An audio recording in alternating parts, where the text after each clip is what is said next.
Ana po. Ilang taon ka na, Ana? 12. 12 years old ka pa lang. Utas buntis ka. Ayan po mga kababayan, no? At andito tayo sa lugar kung saan may mga katutubo tayong mga agta kung tawagin, no? At may nakilala ako dito, si ate. Yan, bali buntis po si ate at meron siyang anak na sobrang napakabata pa. At buntis din po, no? At tara at puntahan natin sila sa kanilang tahanan para doon natin sila kausapin at alamin natin kung ano yung kwento ng buhay nila at kung bakit nila naranasan yung ganitong napakahirap na buhay dito sa lugar nila, no? Tara sabay-sabay tayong pumunta sa kanila, mga kababayan. Nandito tayo. Bali, saan yung bahay niyo dito, be? Ano po sa babang? Babang-baba. Doon daan natin. Punta tayo sa bahay nila. Ano yan? Bibilin? Martilyo. Oh, martilyo niyo daw, be. Saan bahay niyo, be? Ayon? Yang wala sila po yun. Ito. Yung may takip na trapal na itim. Ah, yun pala yung bahay nila, oh.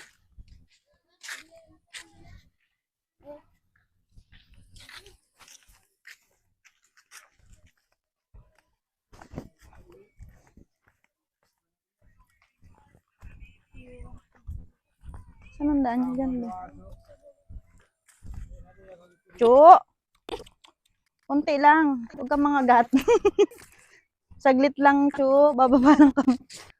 Be. Buti hindi ka nahirapan dito, be. Na bumaba.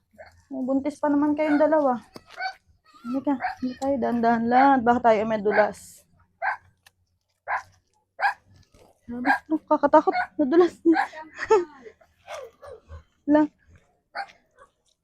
Uy. Hindi bakit. Kakatakot. Hirap. Buti sila sanay na, no? Ayan mga kababayan, no? Ito pala yung bahay nila. Yan, pakita mo. Ito yung bahay nila. Yan, bali dito lang sila nakatirang mag-ina. Yan, tas dito sila, ano, ito yung mga ano nila. Gamit nila sa pagluluto. Yan, halos ano na rin, mga luman-luma na rin, no, te? Yung mga gamit nyo. Tapos, ito yung pinagsasaingan nila, oh. Yan, bali, dyan lang sila nagluluto. Ayan, tapos, ano to, ate? Yung Pagkain nyo to? hindi. Gabi? Gabi yan. Ano to, tinitinda nyo? Hindi po. Nahukay nyo lang dyan. Gabi, masarap yung lagain, tas sausaw sa asukal. Ganyan pagkain namin noon nung talagang as in wala kaming ano, wala kaming mapagkuhaan, ganyan din kaya ranas namin yung hirap na ano pinagdadaanan nyo. At yun nga, bali nilapit kayo sa amin ate nung isa sa mga kaibigan mo. Ano nyo po yun? Balai ba? Balai po yun. Balai nyo. Bali gano'n na kayo katagal dito ate sa lugar niyo?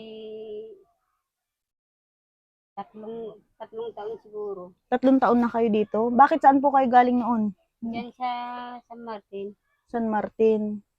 O tapos, yun nga, nabanggit niya sa akin na kayo daw po ay buntis. Pero hindi niya sa akin nabanggit na may anak kayo na napakabata at buntis din, ate. Hindi ko nabanggit kanina. Opo, ano po bang nangyari sa buhay niyo? Nasaan po ang asawa niyo, ate? Kayo po muna, nasaan po ang asawa niyo? Tagal na kasi namatay yung asawa ko. Yan ang bunso namin. Bakit po, ano pong nangyari? Bakit po namatay ang asawa niyo, ate? Dahil sa, ano yun? Naikulong kasi siya. Opo, tapos? Tapos pinatay nila sa kulungan yung asawa ko. Pinatay nila sa kulungan? Sobrang hirap ko noon na maliit pa lang yun. Pinadede ko ng gatas noon. Bakit? Ano bang naging kaso ng asawa mo? Bakit siya nakulong? Ewan ko, ma'am. Ano yun? Nasangkot lang siya sa ano? Nasangkot lang siya. Pero, ano bang klaseng asawa yung asawa mo, ate, para sa'yo? Hindi naman siyang nagmamatay tao. Hindi naman ganoon. Bali na pagbintangan yung asawa niyo. Pero mabait po yung asawa niyo, ate. Tapos, ang ginawa doon, pinatay yung asawa niyo doon. Grabe na, bali ilang taon na ating wala yung asawa niyo? May 2 taon na, ma'am. 2 taon na. Tapos ilan po naging anak niyo? Isa lang po. Ay, marami na yung anak namin. Madami na. Bali ate, 2 taon nang wala yung asawa niyo, tas buntis po kayo. Nag-asawa po ulit. Saan po yung asawa niyo? Ay, Iniwan kayo? iniwan naman kami.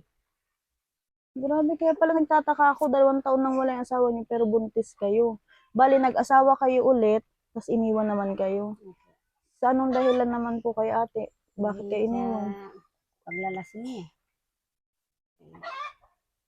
Hindi ko siya kusinada kasi sa pag-iinom niya. Kaya mas minabuti mong maghiwalay kayo. Para maasikaso mo yung mga anak mo. Kaya mas pinili mo na maghiwalay na lang kayo ng asawa mo dahil hindi kanya kayang tulungan para sa mga anak mo. Tapos itong anak mo ate, napakabata pa. Anong pangalan mo, be? Ano po? Ilang taon ka na, Ana? 12. 12 years old ka pa lang. Tas buntis ka. Ano nangyari sa'yo, Ana? Anong naisipan mo? Bakit pinasok mo yung pagpapamilya agad? Napakabata mo pa. Kasi sa sobrang hirap namin na mag-iina. Kaya nag-asawa yung anak ko. Sobrang hirap yung mo. kuya niya. Ikaw, Ana, para sa'yo, bakit mo naisipan na mag-asawa agad? Anong pumasok sa isip mo? Kasi po, mahirap po kami kaya walang maghanap ng pagkain namin. Kaya naisipan ko na lang po mag-asawa na lang. Ibig sabihin, kaya mo naisipan na mag-asawa kasi gusto mo na magkaroon kayo ng katuwang ni mama mo para sa pagkain niyo sa araw-araw. Pero kung para sa'yo, ayaw mo pa sanang mag-asawa. Pero sa ngayon, Ana, anong masasabi mo? Sa mga tulad mong kabataan, anong mapapayo mo sa kanila sa nangyari sa'yo? Masakit po sa akin dahil bakit ako nag-asawa pero pinili ko na lang yung mag-asawa. Dahil walang kasama sila nanay na maghanap ng pagkain namin. Pero kung tutuusin, Ana, mali na nag-asawa ka kaagad. Kasi bata ka pa eh. Marami ka pang pwedeng gawin, pwedeng marating. Pero wala naman tayong magagawa kasi andyan na yan. Kamusta ang asawa mo? Bata pa rin ba ang asawa mo? Opo. Halos kaidaran mo lang din? Opo. Grabe no. Asan yung asawa mo, be?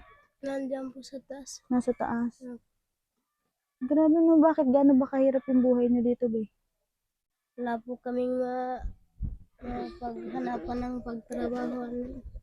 Tapos nanguha lang kami ng lupiit, alingato, yun po ang binibenta namin para may pagkain kami.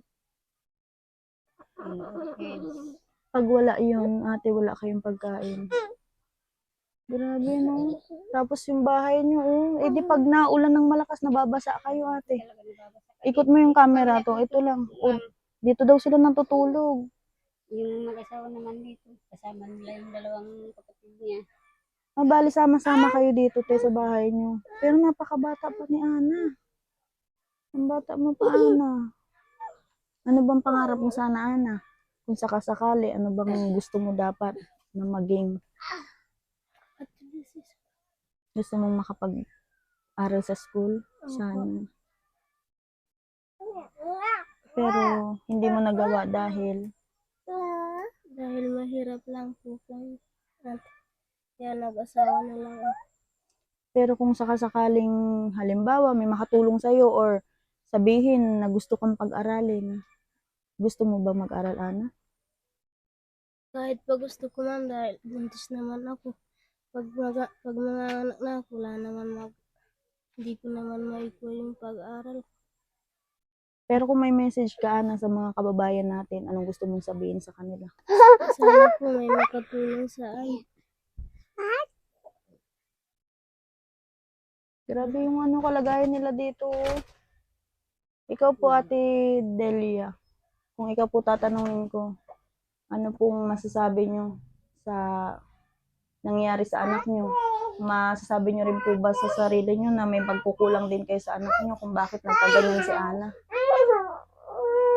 Wala naman po dahil yung asawa niya nang sisiporta sa amin sa araw-araw na pagpupunin sa mga pagkain namin. Kasi sana po yung mga anak kong dalawa ang pag-aralin ko para may Pag, Kumbaga pagdating ng araw, makatulong din sa inyo. opo. Bali sa pagkukulang, alam mo naman na naiparamdam mo naman kay Ana lahat ng bilang magulang. Yun lang talagang, sabi nga ni Ana, mas pinili niya na lang daw mag-asawa kasi gusto niya na may katuwang kayo, na maghanap ng mga pagkain niyo sa araw-araw. Gusto niya po, sa araw-araw na paglalakad ng paghahanap ng bibinta ko sa pagkain ng mga anak ko. Nahihirapan po ako kasi umiiyak na ako sa kalooban ko. Pero kung ikaw tatanungin ko, Tedelia, gano'ng kahirap yung kalagayan niyo talaga dito? Gano'ng kahirap yung buhay na pinagdadaanan yung pamilya? Talaga mahirap, ma'am. Pag wala kami pagkain, iniiyak yung mga anak ko. Yan ako manguhi, sabi ko, ng pagkain. Wala naman kayong tatay, sabi ko. Grabe yung buhay nyo dito, no? Halos lahat naman ng mga kasama nyo dito talagang hirap, ate, no? Pero Opo. pansin ko na mas talagang hirap yung buhay nyo mag-ina. Lalo may anak ka, tas si Ana, Buti pa buntis. sila, may pagkukuhan sila ng yung mga asawa nila ng kuan. Bibenta nila ako, pero ako talaga hirap na hirap ako. Grabe yung buhay nyo dito, no? Yung si Ana, napakabata pa na ni Ana, eh. Sobrang bata pa, isipin nyo, 12 years old, buntis na siya. Diba? Kung tutuusin, dapat yung mga ganyang edad, naglalaro pa, eh. Kasi napakabata mo pa, eh. Pinagsisisihan mo ba, Ana, yung nangyari sa'yo? Kahit pa man pa ate pagsisihan ko, pero wala na ako nagagawa. Kasi kapag hindi ako nag-asawa, wala naman mabubuhay sa mga kapatid ko. Tapos namatay po yung tatay namin. Kung minsan nga, kung nagbebenta si nanay ng alimatong, lupit, orchid, kung walang nagbibili, kahit matulog na lang kami ng gabi, hindi kumain. Natutulog lang kayo, hindi kayo kumakain pag walang benta si mama niyo. Opo. Grabe, no? Kaya kahit mahirap yung trabaho ng asawa ko, pinipilit niya magtrabaho para lang may pangkain kami. Ano bang hanap buhay ng asawa mo?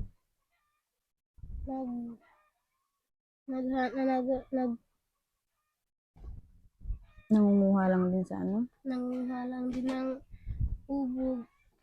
yung mga tinitinda ni mama mo, ganun rin kinukuha niya. Opo. Grabe pala yung hirap ng niyo dito. Pero kung tutuusin lang, kung mapapayo ko sa'yo, Ana, tsaka sa mga kabataan, no, yung sinabi ni Ana na yun yung naging solusyon niya para makaraos sila. Pero mali po.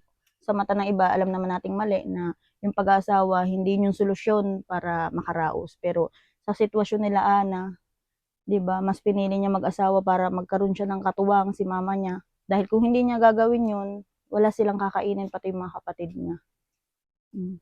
At ngayon, ate, no, may paabot kaming tulong kahit papano para sa inyo. Ayan, bali mga kababayan, no, magpapaabot tayo sa kanila kahit papano. Konti lang to, ate, pero sana kahit papano po makatulong sa'yo, tsaka sa'yo, Ana, no. Sana may mga tao pa na makapanood ng video nila at may makatulong pa sa inyo ng higit. Diba? Kasi gusto namin na matulungan kayo. At sana ganun din sa mga kababayan natin, no. At ito papabot ko sa inyo, Ana, bumili kayo ng ano niyo, ha, pagkain niyo. Ha? Bumili kayo kahit papano ng maayos na ulam, ate. Salamat po, ma'am. Pakainin mo yung mga anak mo, ha? Pakainin mo ng maayos. Kahit papano, tapos ikaw, Ana, ingatan mo yung pinagbubuntis mo. Ilang buwan na nga pala yan? 8 months po. Malapit ka ng mga anak. Bale, ito, ate, paabot ko po sa inyo. Sana po kahit paano makatulong. Ana, bili kayo ng maayos na pagkain, ha? Ate, ikaw na po maghahawak. Bilhan mo ng maayos na pagkain mga anak mo, te, ha? Bili kayong bigas, ulam. Maraming salamat po ma'am sa binigay mong natulong sa amin. Basta mag-iingat kayo lagi ate ha. Opo. Ingatan mo yung mga anak mo. Sikapin mo na maging maayos yung buhay ng mga bata. Opo ma'am. Mawa naman sila ate dito.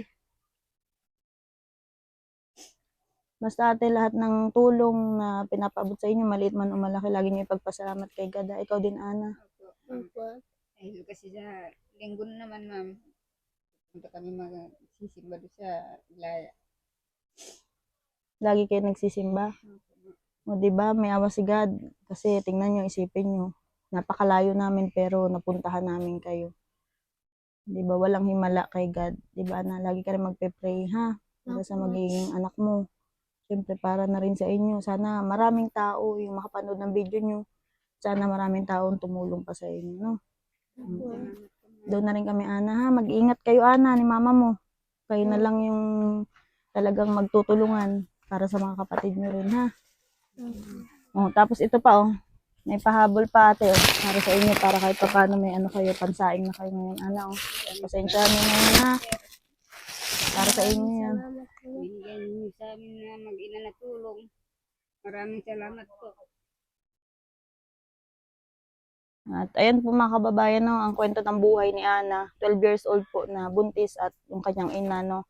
Sana po maraming mga kababayan natin yung makapanood at syempre sana may mga tao na makatulong pa sa kanila. At maraming salamat po mga kababayan. Sana i-share natin yung video na to para rin sa kanilang mag-ina. Maraming salamat po and God bless po. God bless po sa inyong lahat.